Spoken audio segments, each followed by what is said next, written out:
আল্লাহর কসম লাগে কথাগুলো শুনে যাবেন।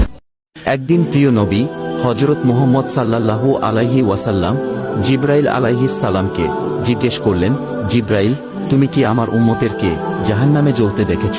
কথাটা শুনে জিবরাইল আলাইহি ওয়াসাল্লাম চুপ হয়ে গেলেন, কারণ তিনি জানতেন এটা সেই নবী যিনি মক্কার কাঁটাযুক্ত রাস্তায় চলতে রাজি।